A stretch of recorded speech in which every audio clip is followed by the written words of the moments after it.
start small. You win. You feel like, oh, you can win when you put little on. If I'm winning when I put little on, then if I put a lot of money on, I'm actually going to gain money. So that's how we start building the mindset. And then once you start putting big money on and you lose, you now chase it because it's big money that you've lost. So you have to chase for that big money. So in the process of chasing, then it's taking the money back. I'm lying to myself. I'm actually still doing the same mistake. Why are you lying to yourself? Why are you lying to yourself? When you open up to people, you'll be more comfortable. You'll be more released, and you will stop. Failure is like everything else in life. It's just between. Never fail. I need to know to get to where I want to go. Enoch, first and foremost, thank you and welcome to the Feck It No More podcast. I want to take an opportunity to really thank you for being prepared to come on and share your story. It was very brave of you, first and foremost. And I know there'll be a lot of people out there listening that will have the same issue that we'll get into in a little while, that your story will certainly give them hope to be able to achieve and get through it too. So I want to thank you first and foremost for that. Thank you for giving me the opportunity to be on this podcast now. I really appreciate it. And I want to share what I've experienced for other people to also take something out of it. So I'm excited to be on this podcast, to be honest. And thank you for giving me the opportunity. No, it is definitely our pleasure, Enoch. Enoch, I suppose the best place to start this conversation, and it is a conversation, but the best place to start is maybe at the beginning of your story, right back as far as you can remember what it was like. Yep. And I suppose what makes Enoch Enoch. Let's start there. Okay. Enoch is a 25-year-old guy, young man. Born and grew up in Ghana. Lived with my mom and dad, with two siblings, my two sisters. I came in Australia around 2017 with my mom and my two siblings. My dad was already here. So my dad worked for Oslo. He was already here. My dad has been here a couple of years than me and my sisters. So I came here. I went to John Paul College, high school, up to year 12. And then, I decided to extend my journey by going into the mining industry. So I started as a trade assistant in the mining. And then I went to Oslo and I started as a drilling offsider. And then I progressed through the offsiding to become a driller. And now I'm a drill and blast driller. A drill and blast driller.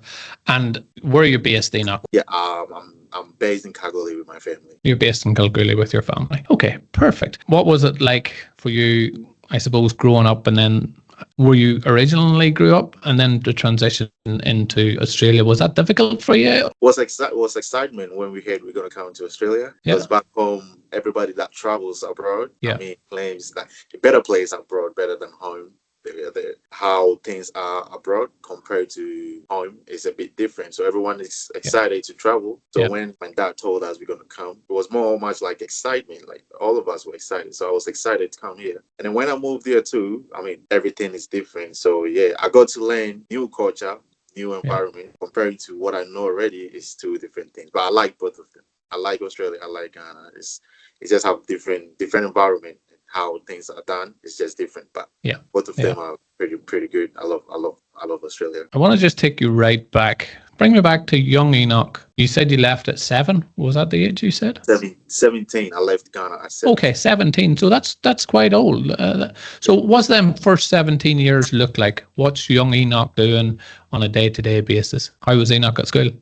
Young Enoch I'm doing well. Growing up has been a little bit of, how do I put it? Growing up in Ghana has been a little bit of, difficulties up and down because of the system in the country. But looking at me now compared to the first time I came to Australia, I can see a huge difference. I've grown, I've learned, I've gained more experience in working. I can see myself growing day by day.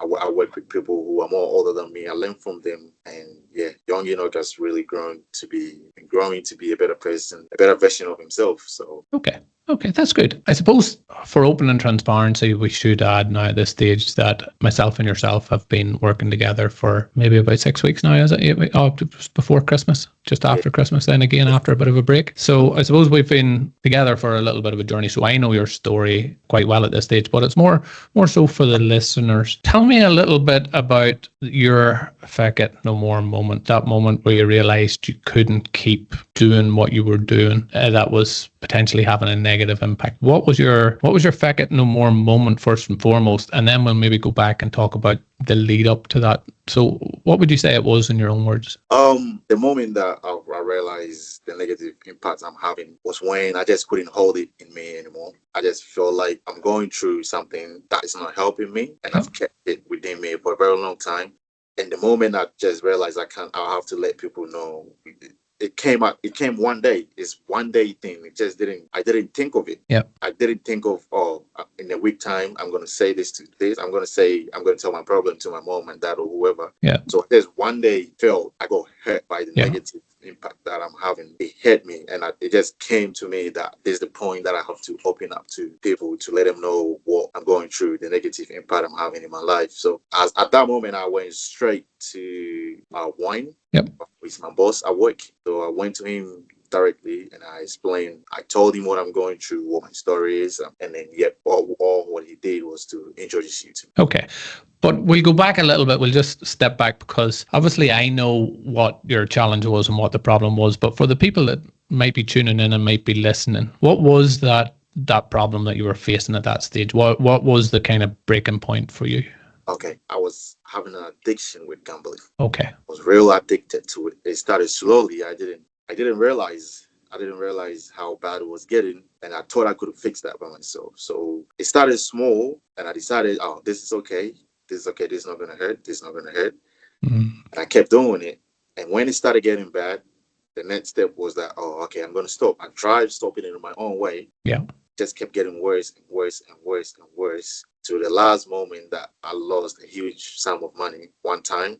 I just lost it. And that moment, I just couldn't control myself anymore. Then at that point, that's when I felt like, I need to open up to other people so that I can get help from. So I would say I was really addicted to gambling. And okay, so it was that addiction to gambling that really caused you to go, this has to stop. This is having a negative impact on my life. Can I ask you what that negative impact was? Like you said, you lost a big sum of money. For people listening, obviously everybody's got different big sums of money, but depending on how much money you have, how much was that sum and how did it impact you, if you're comfortable sharing? Okay, so I'll say, if I'm going to break it down, I'll say I've been losing, and I've been losing a lot consistently, fortnight by fortnight. Let's say I'll be losing minimum about 3,500 a fortnight. Yeah. And is that, knowing the kind of mining industry, is that most of your salary a fortnight? Yep, basically. Okay. Most of it, more than half of it, I'll be losing it. So that's been consistent every fortnight. Okay. But the moment that I realized, the moment that I realized I have to stop, because the first day I got my salary, which was 5,000 on that day, the same day that I got paid, in less than 1 hour, I lost it. Yep. I lost it, and after I looked in my bank account and the money was gone, it hurts me. So I was just reflecting how hard I've worked for this whole period, and it only took 1 hour to lose it. Just lose it. So I got emotional, and then I walked inside and I started crying to myself. And then I decided to talk to my boss. With wine. Yep. So that's how I was able to open up to other people. And I suppose before we talk about that opening up to people, in terms of the emotions that you were going through, are we talking like a 3-month period, a year period? Are we talking 2-year period that leads into this? Like, whenever you say it creeps up, like, how long's that period, just for the viewers? We're talking about a little bit over 2 years. Okay, so a little bit over 2 years. It started small, you have control, and then somewhere along the line it starts getting out of control. So it starts it starts small. You win. You feel like, you can win when you put little on. Yeah. If I'm winning when I put little on, then if I put a lot of money on, I'm actually gonna gain money. So that's how it start building you, the mindset. That's how it start building. And then once you start putting big money on and you lose, you now chase it. Yeah. Because it's big money that you've lost. So you have to chase for that big money. So in the process of chasing, and then it's taking all the money. Yeah, understand. Understand. And I'm guessing then, if it's over the space of a year and a half, 2 years, that must be quite an emotional roller coaster then as well, is it? it's been emotional, but the emotional has always been every fortnight. Yeah. You get emotional for fortnight because you know you're getting paid for another fortnight. Yeah. So you're waiting for that pay to come in to get that little bit of a thrill of the gamble. Yep. And then after it's the low, I'm guessing, or the high that comes with the winning or the losing. So you get emotions as soon as you lose it. That's when the emotion sets in. As soon as you lose the money, that's when emotion sets in, because you are looking. The emotions, it's not only because you've lost, it's because you don't have anything on you for the next 2 weeks. Yep.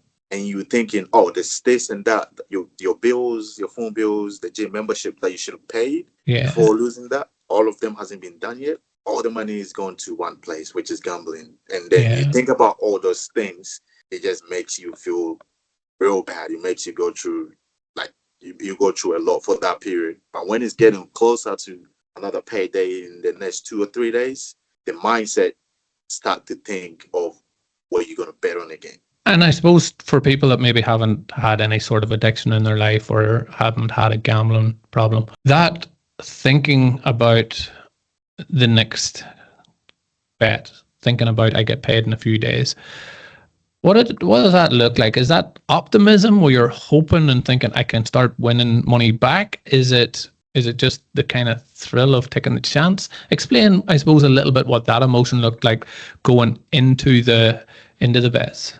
It's always excitement because you always want to win. So the mindset is you're going to win. Once, because you already know who's playing. Like me, I was betting on soccer, football. Yep. I love soccer, so that's where my focus was. I don't know what other people bet on. Yeah. But me, I used to bet on soccer. And soccer is always plays on the weekends. That's where the leagues are playing. But before they play, you already know the fixtures. You already know who is playing, who's versing who. And you already know some fixtures you just see. And then in the mind, oh, this is easy. You can make money from here. That's it. So you already know. You already made the slip down. You just need the money to put on. Yeah. It's that preparation leading into.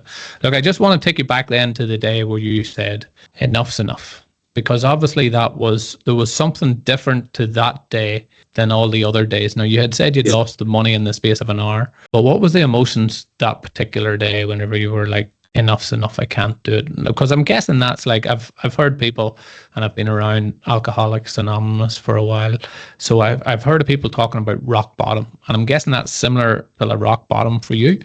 But I suppose tell me a little bit about that emotion, or about that feeling that you were just like, I can't do this anymore. Enough's enough. I would say, because I haven't felt that way in a long time since I've been addicted to this. I haven't felt that before. I've never felt it before.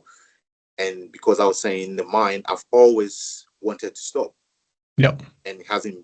Every time that I've tried to stop, I find some motivation to get back into it. But on that day, how I felt was like, this is the day I'm stopping. So and for me to know I was actually stopping, all the betting apps that I had, I went on there and I took a break on each and every one. Yeah. So I took a break, I logged out, I deleted it out, and then I was like, I actually deleted my socials. I deleted my Snapchat, my Instagram, my Facebook, all of those, because I have groups and stuff that they give us updates. Yeah, for betting and stuff, and for the teams and football and stuff. Yep, and I've never done that before. Every time that I feel like I won't. So I feel like I did. I took the step to stop, and I did more than I was expecting, thing that I've never done before. So I did all that, and then I came into my room crying. And I think that my mom, my parent actually heard me crying in the room. So this is where I think this was some of the part that made me even more open to more people. So my parents also heard me crying in the room. They came to me, they asked me, and then I explained to them what was going on. Yeah. So when I explained to my parents, I feel like, okay, now people know something I haven't done before. I've taken another steps to do all this, and I feel like this is the right track. Even though after that, it was a little bit of tricky. After all those emotions and everything, after I went through all that, and I got paid again, then the motivation of betting again came again. And before we get into, I suppose, the next couple of steps, that initial time whenever you stopped and you told your mother and your family, your father maybe known as well, was that a relief for you to have shared it with them? Was it something they were aware of leading up to it? Nah, Nobody knew. Nobody. No. If I say nobody in my life knew. Yeah. Was a big relief. What was the reason you think you'd never told anybody about it before? Because you talked about wanting to stop. Like, was that for like a year? Was it 6 months? Was it 3 months that you were wanting to stop? What timeline would you say you first started? If it was going on for 2 years, how long would you say that? A year. Oh, so for about a solid year, you were like, I need to stop this. That's when I started putting a lot of money in. Yeah. Like, let's say about a year of consistently for a whole year. And I was like, this is where I need to stop. Yeah. And I've been saying it to myself because I think, okay, I can stop by myself. Okay. Was there any particular reason you didn't say to the family at that point? Yeah. The reason was I didn't want to say to anybody because I wasn't really getting affected financial part. Okay, so you still had some savings and things that you were eating into. I can still survive. I can still pay one or two things I need to pay. So that was okay. That was okay for me to just keep going. But I was still losing a lot. Of course. Yeah. I was still losing a lot. So that was still okay. And before I even spend all the money on me, before I don't have anything, I've already been paid. And then it kept being worse. And when I can stay up. The bad thing is I can stay up for the whole night, even though I have work in the morning. Just to follow all the games. Because I've already lost. I need to stay up for the next game. Just chasing. So it was affecting your sleep and your work performance, I'm guessing, as well. And look, I suppose it's a little bit easy now with hindsight, but I think for the benefit of anybody that might be going through something similar out there at this stage, what do you think, knowing now what you know today, would you have changed in that kind of period leading up?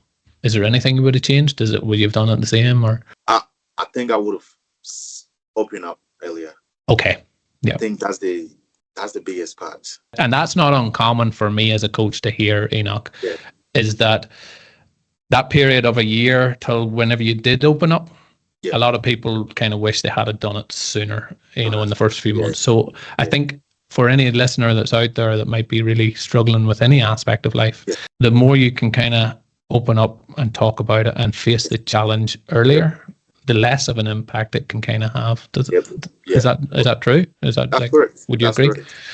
Agree with that. Because if you want to stop and you're telling yourself you want to stop and you haven't actually stopped, there's a reason why you haven't opened up to something. There's a reason, and it's addiction. I don't want to blame anybody. I don't want to attack anybody that's addicted. It's hard, and it's a bad addiction. You don't want to open up and telling stories about bad addiction to people. Yeah, it's bad. So you want to keep it. You want to try do it. Yeah, you want to try and fix it yourself. Yeah. So by the time people will realize this is what you're going through, you've already fixed it. Yeah. Even if you tell the story to someone, is when you are doing good, you're telling them what you went through. But in doing that, in trying to fix it yourself, it makes it worse. Okay. That makes sense. It makes it worse because what it takes is for someone to hear and understand what you're going through, and that kind of give you a backup. That kind of give you like some sort of confidence that someone knows, someone that I trust or I believe in knows my situation, and they can actually come close to me and talk to me, or I can go to them and talk to them whenever I feel like I'm going in the wrong direction. That gives you a release.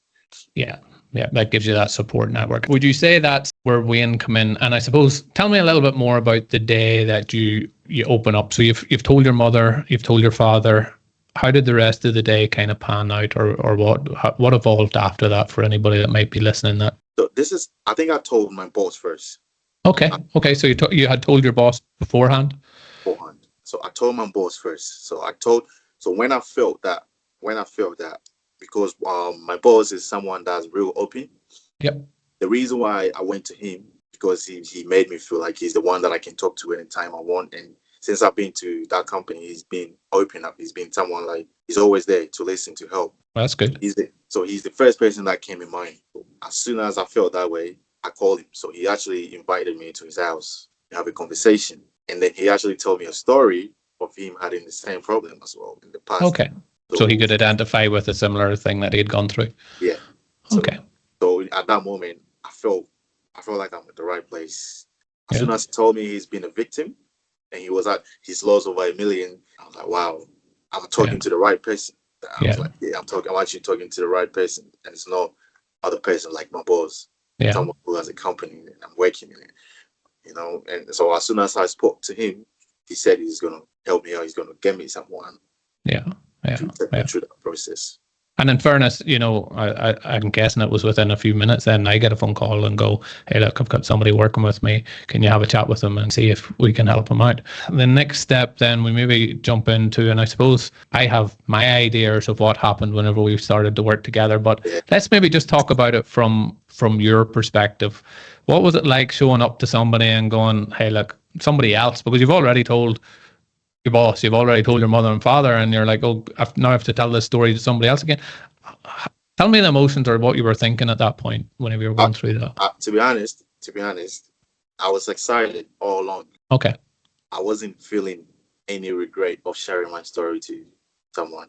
Okay. And it was all because my boss decided to help me. Yeah. And so you had opened up to one person, they'd said they were going to help, and then it was easier to open up to other people? Is that what I'm hearing? Yeah, because all I was looking for is someone to help. So I had no regret or shyness to open up to millions of people. Yeah, okay. Only because I had to believe that they're gonna be there. They're gonna help me go through it. Because that's what my boss said.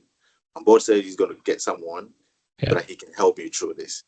So I was 100% okay to open up and talk to anybody that was going to come. Yeah, good.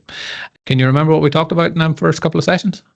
Yeah. I think the first day was about introduction, basically, like what we just did. You asked me a couple of questions. You asked me what's happening, what I'm going through, and as I said before, the same thing. I open up to you like the same thing. Yeah. And honestly, you made me feel like you made me even feel more comfortable, even though I was talking to my mom and my dad. But talking to you, I felt like you were the only person that understood my situation. Because when I spoke to my mom, when I spoke to my dad, even though they didn't say anything bad, but from their response and how things were going, I felt like they were more like blaming me for being in the situation that I am, which I understand, but I wasn't expecting anything blame, because I already know what I'm going through. You were blaming yourself enough.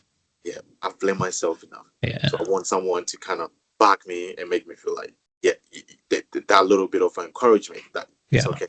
Whatever you've done, let it just, and when I met you, you shown that the way you were talking to me, even the first day, the way you were talking to me, that gave me more confidence and made my mind more prepared to actually stay away from gambling. No, I think we started November time. So for anybody listening, I think we might have been working together for months and that. You're still very early in this journey, I would say. Is that fair? Yeah. So I think that was around about, was it late October, beginning of November? Yeah, we started in September. I think we started September, and then November, and then from November we didn't. From October, November, December, we didn't catch up. Okay, tell me about us not catching up. Yeah. So when we started, everything was going well. I was excited, as I said earlier on. Even though I have this mindset, emotions that I want to stop, there's still a little bit in there. Addiction. Okay. That addiction thing is just the hardest thing. The bad addiction is the hardest thing that you would like to put yourself in. It was the break. There was still a little bit of pieces in it. The mindset is still thinking of double up. Gambling. Yeah. Yeah. So yeah, I think we went well for the first month. Yeah. And then all of a sudden I didn't catch up with you for about 3 months, 3 to 4 months. I didn't catch up with you again, and it's not. And the good part was you were consistently messaging me, checking up, and I was seeing all the messages. I was actually seeing all those messages, and I wasn't responding to you. And there's one or two reasons. As I told you, I was having issues with my face as well. And then when I heard that information from my agent, I kind of felt bad, and my mood changes, my mindset dropped back again. I just went back straight to the gambling thing again. So you had that slip at that point as a result of the stress and everything and the pressure that had come on over that, because that was leading into Christmas as well. That time, wasn't it? And you had the visa challenge that you mentioned that you were going through. Look, I told you after we came back that whether it's gambling, whether it's any sort of addiction, whether it's any habit that we want to break. Because usually that we've got some sort of a habit or a behavior that is holding us back. For you, it was gambling.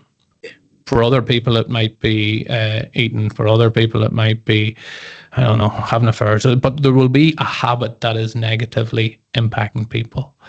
And that habit, like you said, you were doing it for 2 years. So that's a hard habit to break, especially whenever there's so much emotion attached to it. So everybody's going to have slips, Enoch. And I think for me, whenever you'd come back, I was very proud, first and foremost, that you held your hand up again and you come back and you said, look, I had a slip. I didn't quite get this right. Let me ask you, was that hard for you to come back at that point and go, I've messed up? Was it harder the second time than the first time? Or talk just for other people that may go through this in the future. Yeah. What would you say? Explain. I wouldn't use the word hard. I would say it was, I felt shy. Okay, you felt shy. I felt shy. Embarrassed. You just said embarrassed. Yeah. Yeah, and it was because you are helping me. Yeah. You are the one helping me. And then in that period that I took, the main reason was me ignoring your messages. So when you text me, you were consistently checking up. I've seen all the messages. So when I was coming back to you, I was just thinking about that moment. Yeah, okay. What's he going to say about why didn't he answer my messages? Right. I'm like, nah, this is so not right. So I was thinking about that, and seeing you, I felt so disappointed in myself for doing that. But I thought I had to do it. I still have to do it, and it was because of how you were to me and how in those period of me not catching up and how you were showed me that you were someone that cares, even though you don't hear from me. You consider. So I'm like, he cares. He texts you when you don't even reply. He still texts you. So if you're ready now to see him, there's no way that he's going to turn his back on you. So that kind of I've had enough. It's okay. I'm ready to log in. Let me talk to him. And look, I suppose just to add a little bit more context on that, Enoch, from my perspective, I have a good idea. I've been working with a few for the last kind of 4 years now with one-on-one people.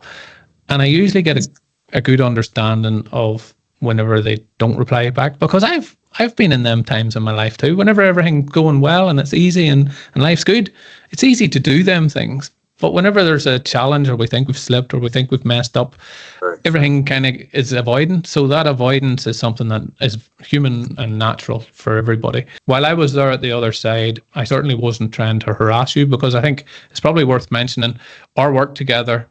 I've never charged a cent for. I've never charged you. I've never charged the company. So whenever I say I genuinely want to help people, this was one of the opportunities that I got to do that at zero cost. So for me, the reward I get out of this is to see you go on and have an amazing life, right?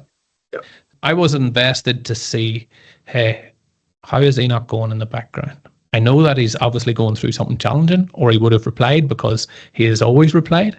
So I had noticed the change in the background, but I thought, I don't want to be harassing him, but I don't want to be leaving him feeling alone either.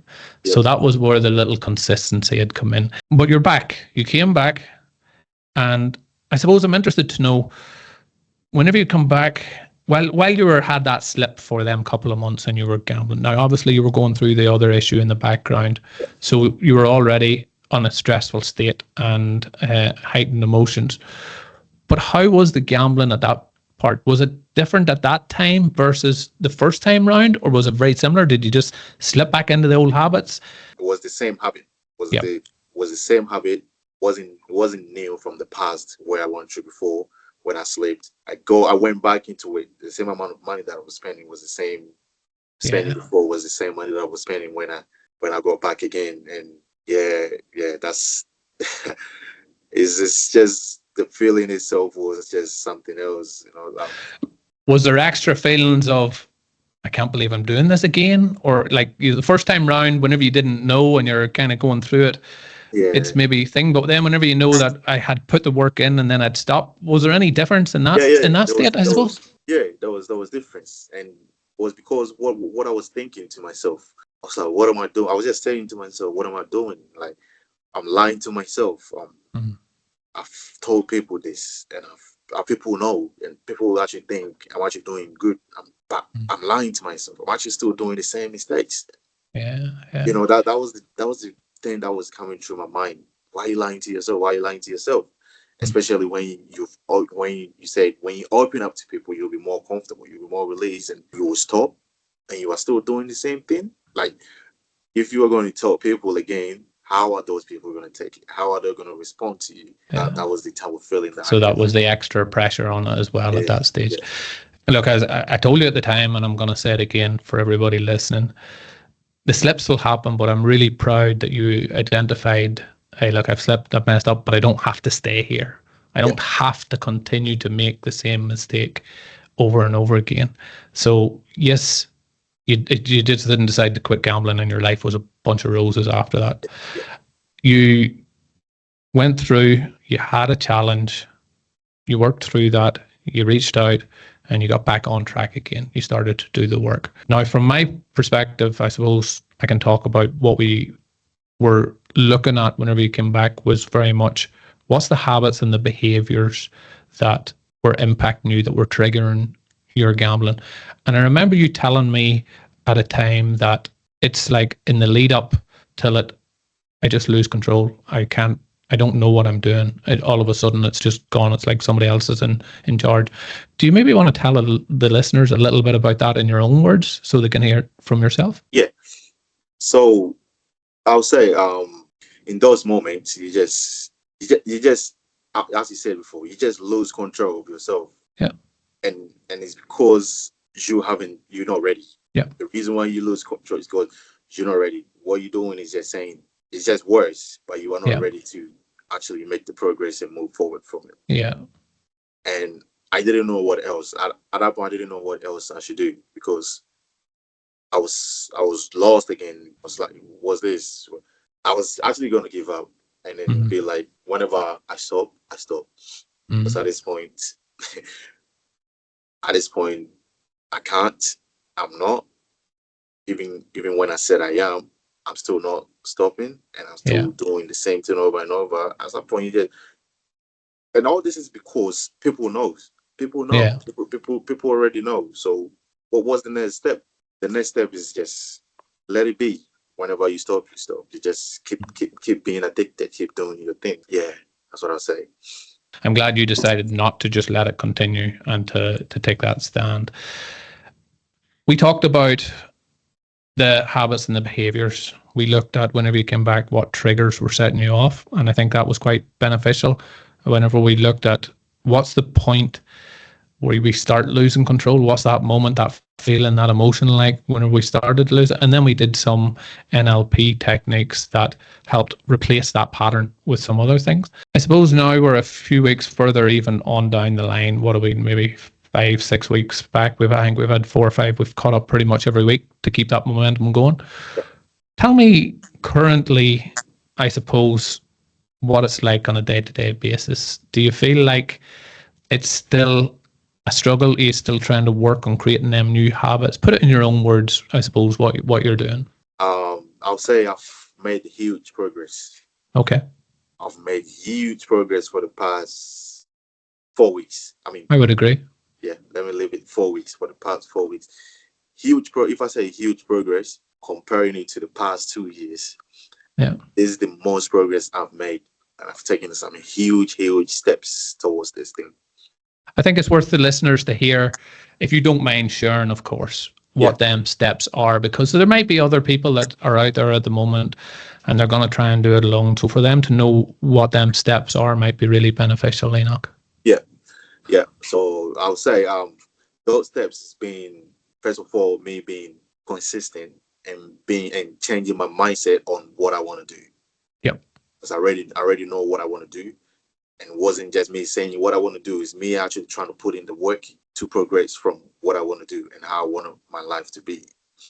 And through that, you've been there, you've been helping me just to make sure I'm not doing that. So on those steps, the first thing that we spoke about, we had a discussion and we're talking about how to not get in or think about gambling again. So we had some few examples, like maybe changing cell phones to the keypad, those little keypad cell phones. because every time you pick your phone, there's always advertisement going on every time, and there's a lot of betting apps on this planet. I mean, on this, I try to self-exclude myself from another one. As soon as you do that, the other one pops up. As soon as you do that, the other one pops up. That was one, and then the other option was to get that TV cable, like you said. This was the steps that I was taking just to get completely away from this addiction thing. So to add a little bit more context, we were trying to make it as hard as possible to do the habit that we used to do.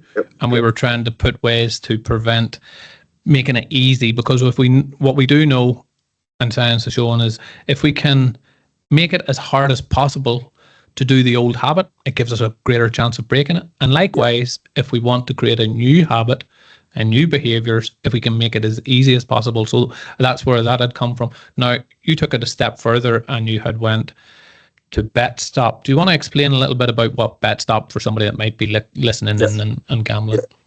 So on every single betting app, there's a website called BetStop.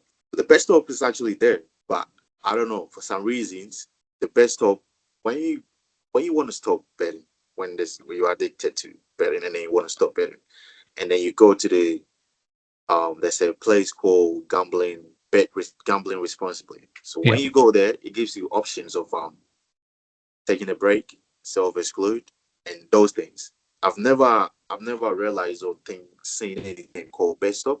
My mindset hasn't been, but it's there. It's actually it's at the bottom of the betting app. It's always there.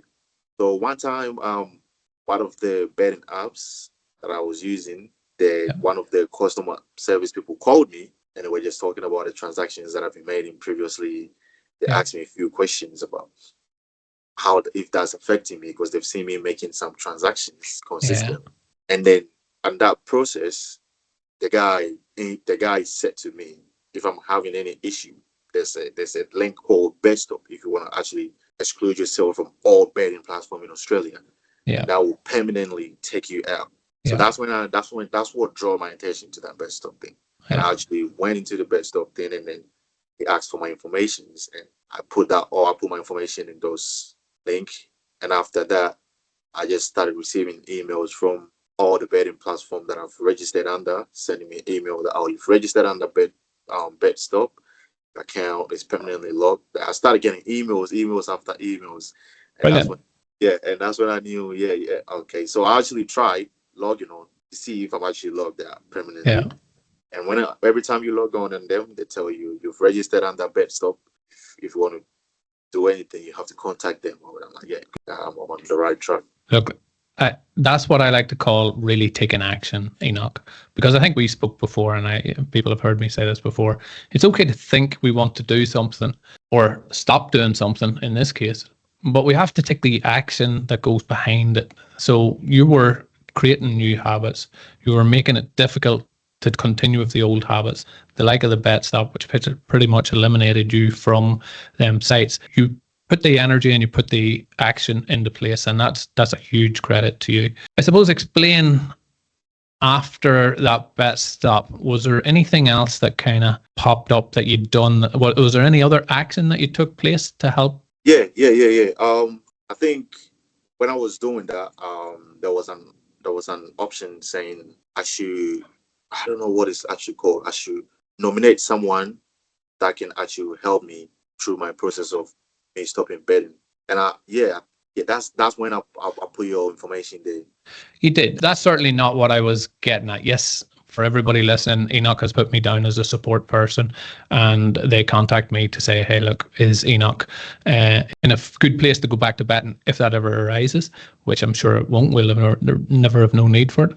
But I'm more so after the bet stopping thing. What other controls did you put in place? Or I suppose, how did you start looking to the future? What did that look like for you? Oh, okay. So you have to take those steps, because getting addicted to gambling, and the part that I was in, gambling consistently, it was gonna be hard. And when I got that BetStop, I was just looking at the futures. This is not the future I want. This is not how I want to see myself. Something needs to change. So I feel like that was one big opportunity. That was one big step moving forward for it. So when that came, I didn't hesitate at all to register under it. Yep. Yeah. Yeah. So you took the action, you registered it. We did a session, obviously, about what the future looks like.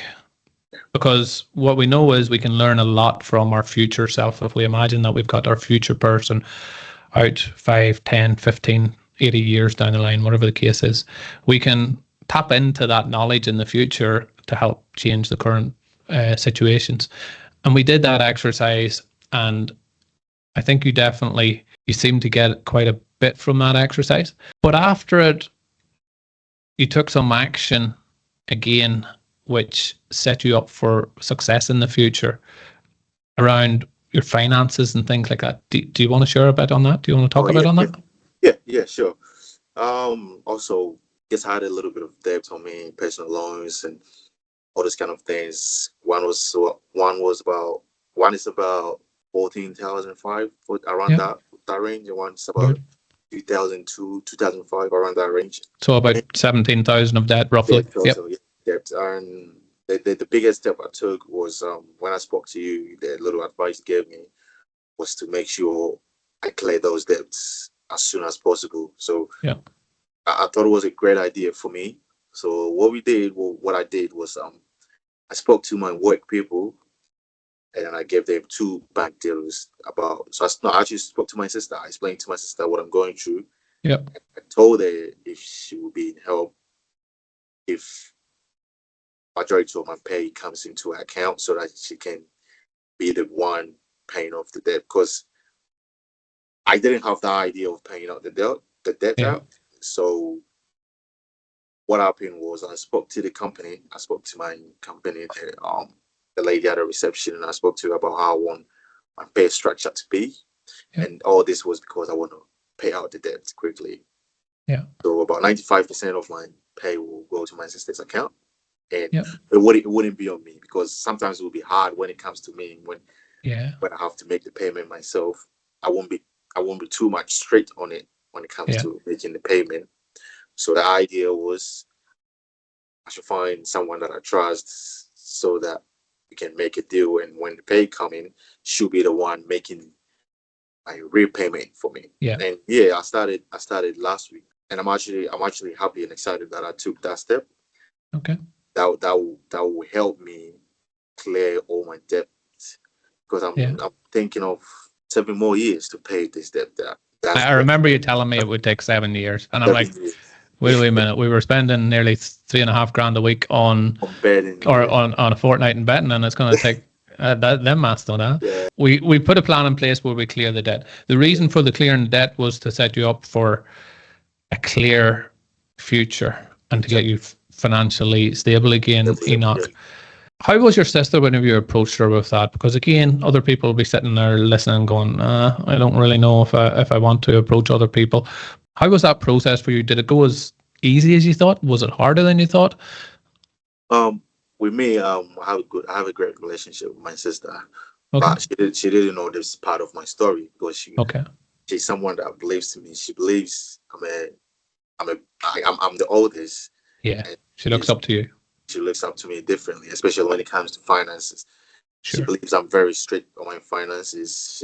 She doesn't see me doing much. She doesn't see me doing a lot of stuff. So when I went to her and explained to her this is the situation, she was a little bit shocked. She didn't believe it. But as I said, I have a very good relationship with her. She didn't also say she's not going to do it for me. But when I was moving to her, I just feel a little bit down. And she's actually the most person that I felt down explaining this situation to her. Yeah. Among everybody that I've because she looked up to you so much. Yeah. Okay. Because I've helped her paying her school fees and stuff when she was going to uni. Sure. And to hear that, she was shocked over. Yeah. She had to help his brother, and she was happily ready. She was ready to once she had got over the shock. Okay, excellent. So tell me, I don't want to keep you all evening and all night, but what does the future look like for Enoch now? What's the plan for Enoch moving forward? What some of the things you take from this point into the future with you? Great future. I've always had great future. I think great things for myself. Okay, good. Now that I feel like I'm released, I'm on the right path. It's time that I have to look up to my goals and whatever I have in my mind going forward. And I want to be successful, real successful. That's the plan. I'm always interested to know, Enoch, what does real success look like? Because it's different for everybody, but let's just stick with you. What does real success look like for you? And maybe the listeners can leave what success looks like for them in the comments. But what does success look like for you? I mean, success is not just me being success, but it's success that's going to impact on other people to being success. I can be successful with my money. I can have money, have cars, but that's going to stay. That's going to stay with me. Nobody will have impact on that. Yeah. Real success is me being able to contribute to the community. You know, people. There's a lot of people out there struggling. There's a lot. There's a lot of people that need help. You know, mentally, physically. Yeah. For me, if I say real success, it goes beyond my personal interest. It has to impact the society, other people. So if I say real success, that's what I'm trying to say. Impact on other people, achieve my goals, how I want to live my life, build a beautiful family, live a beautiful life as everybody wants to, and then have an impact on the society, how to have an impact on other people. Like, people need help. A lot of people out there need help. They're waiting for someone to, some people just need to be talked to. See, they just need someone to talk to them. You know, it's just sad out there, especially when I walk outside and I see people, especially homeless people. I don't care about how they ended up there. That's not my problem. But they don't deserve to be out there. That's what I always think. However they got there, that's something to be talked later. But they don't deserve it. And I feel sad. I feel sad with them. You know, some people out there only looking for $1, $2 coins to be happy, and in that moment you give that to them, they're happy. And I'm thinking to myself, is that what they actually want? That's not what they want, but that's where they find themselves. There's nothing they can do, you know, and they all need help. So if I say I want to be real success, I want to have impact on all those people and people that are also going through situations like addiction, all these kind of things, you know. I think that's really, really powerful, Enoch, and I'm really glad to hear that. Again, obviously, it's not the first time I've heard that. I want you to understand that you're already, but just by sharing your story so far, you have already helped somebody out there listening to this right now. I have no doubt in my mind that if somebody out there that's going through this right now, listening to you talk, it gives them hope that they can also change and break that habit as well. They can have their Feck It no more moment. And I encourage you to continue to focus on that helping other people and that success that you want, because you're capable of so much more than you can even imagine. Over the next few months, we've said that we'll continue our journey working together. And I know that your vision that you have now is maybe this small, about kind of an iPhone size small if you want it. Yep. But I know we're capable of creating that vision so it's like a 42-inch widescreen TV. Right. And that's the goal that we have for you. So yes, we'll still continue to work through the day-to-day challenges that will continue to pop up. But I really want to thank you for coming on and sharing your story at this point. And I would like to ask, would you be open again to maybe coming back in the future and showing people how your progress is going and what you're at and how you're doing? 100%. Every day, anytime, I'm available to come out there and share my story to other people. It's important. Everybody want to hear something. Everybody out there, let me go up, let me search. Just motivate people, you know. That's the best I can do for the viewers for now. That's the best I can do for them. Just to say something. Someone will find one word in this, just one word. Yeah. And they'll build on it, you know. So why not? I'm always available and I want to be there to share my progress to everybody. I really want to thank you for that, Enoch. I suppose, is there any words of wisdom that you would share with somebody that's currently going through it right now before we wrap this up? What would you say to somebody that's in the exact same situation as you were a few months back? What would you say? I would say, what I would tell them, don't feel like it's over. It's not over. Nah, it's not over. Don't don't look down on yourself, first of all. If you really want to get out of the situation you're in, or if you really want to get out of the gambling addiction, there's still hope. If sometimes you can be talking to people can still be talking to you, but then you're feeling it's still hard to get out of it. Just be conscious on whatever you've said to yourself that made you took the step to talk to people so that you can stop. Just be determined on that. Focus on that, and then every time look for opportunities that will make you stay away from it. That should be the goal line. Thinking should be how you're going to get out of that. That should be the goal line. So you start with that thought, I can quit, and that belief that I can do this better, and then it's how do I do this better? Is that what I'm hearing? Yeah. Yep. Okay. And honestly, people can be out there thinking, I've been with Mr. Glenn. Mr. Glenn's been taking me through all this process, and he's the one telling me, encouraging me, mentoring me through the process. But I'm the one putting in the work. You got to put in the work. That's where it will come back to you and say, you are the one that put yourself in this situation. So you have to be the one to get out of it. But you need someone to guide you to get out of it. So having people in your corner, and look, we'll leave a link in the show notes to the like of Gambling Anonymous and Gambling WA. I think there's a few other links that there will definitely link to BetStop as well. But yes, having somebody in your corner, maybe even in the like of this community where you can come and you can listen to other people's stories and you can share and take part, but have that support network in place is what I'm hearing. And then take the action. Take the action. Believe, take the action. Take the action. It's very important. You got to take that action. Yeah, I like that. I like that. Enoch, I want to really thank you for your time tonight. It has been an absolute pleasure. I'm very proud and very privileged, very proud first and foremost of what you've achieved in such a short space of time, but very privileged to get to play a little part in your journey as well. I wish you all the continued success in the future, and I no doubt you're going to go on and achieve everything you've ever put your mind to. Thank you very much, and thank you for giving me the opportunity to be here. And I hope this little story can touch someone at least, and they can make progress or go get out from whatever they're going through.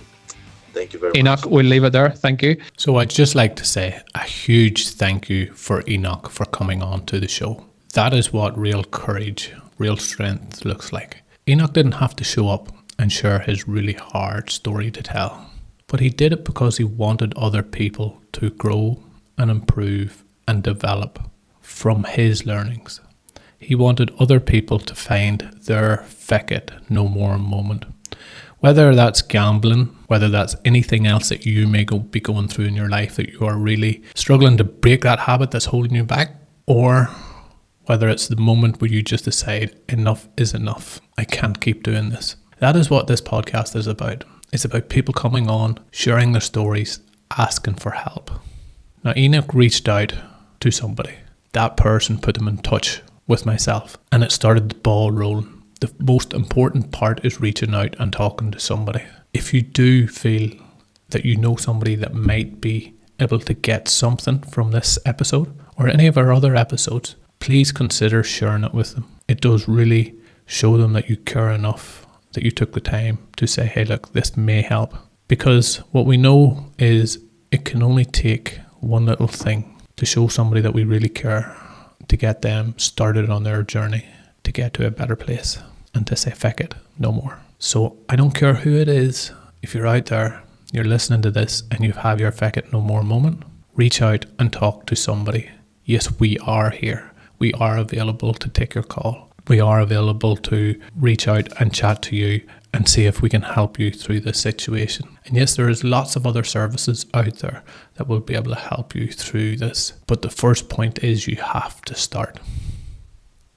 I want to really, truly thank everybody for tuning into this episode. I hope you've taken away something from it. Also, if you're on the fence out there and you would like to come on and you'd like to share your story, maybe you're further down the line than Enoch was. Maybe you've still got to get to that moment where you say, feck it no more, but you know that something's not right. That in-between time where you know this is enough and it can't continue.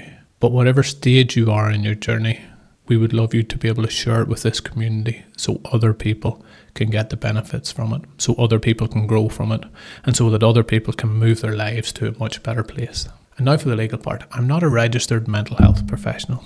I'm just some guy who has gone through life, that's dealt with a lot of issues, and that has really wanted to move his life from where it was to where he wanted to go. And along that journey, with my own personal development, with my own growth, I've done a lot of research and studying into what it takes to get us to a better place, what it took to get me to a better place. I've also done a certificate in results coaching where that qualifies me to coach other people in terms of improving their lives.